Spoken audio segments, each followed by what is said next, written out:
I'm Zachary Breeding. I'm a registered dietitian in New York City.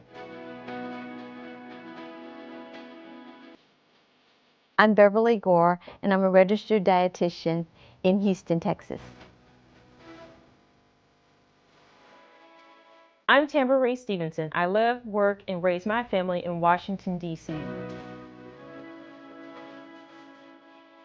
I'm Diana Romano, and I'm a registered dietitian in Oklahoma City.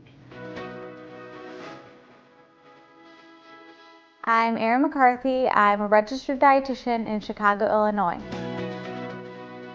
There are so many reasons why I went into nutrition.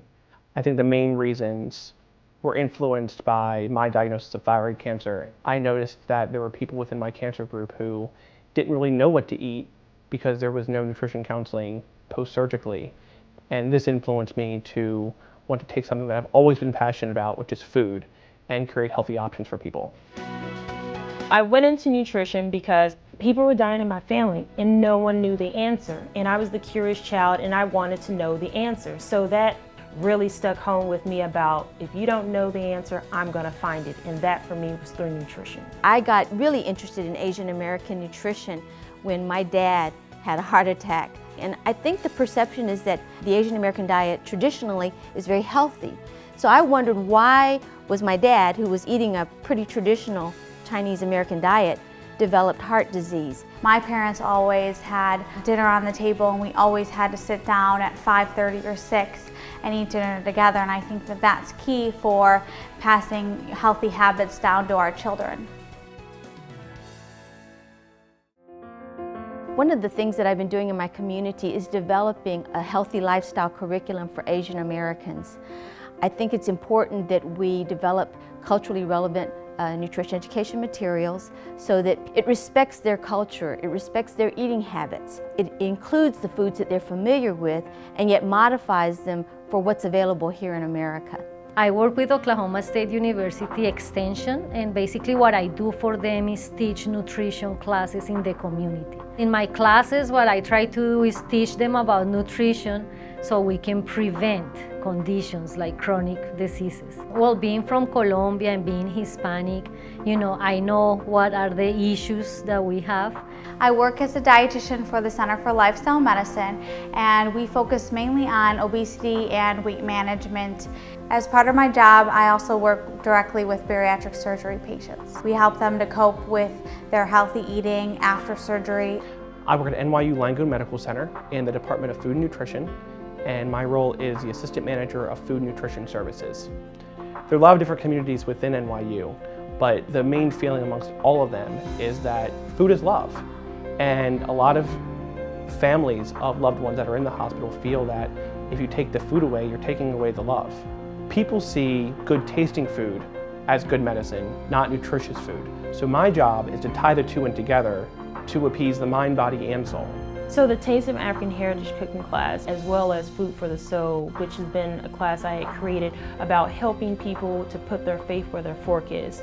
Both share the two loves of my life, which is aligning our culture and our values together. And how do we create those memorable meal moments with our families and friends? I lost my best friend last year to cystic fibrosis, and so since then I've teamed up with the Cystic Fibrosis Foundation of Greater New York to help develop a recipe book for those who are afflicted with the disease. Before my dad passed more than 6 years ago, he wanted to open up a restaurant. We shared cooking together, eating together in his kitchen. I used his life as a way to continue a legacy that he was cut short from having. And when I see my son, I see my dad. At MD Anderson, we are committed to making cancer history. And I feel like part of the ways that we can do that is to reach out to all communities. So I have been very concerned about the minority underserved community, and that's been my target audience. We have a real problem with hunger and obesity being side by side.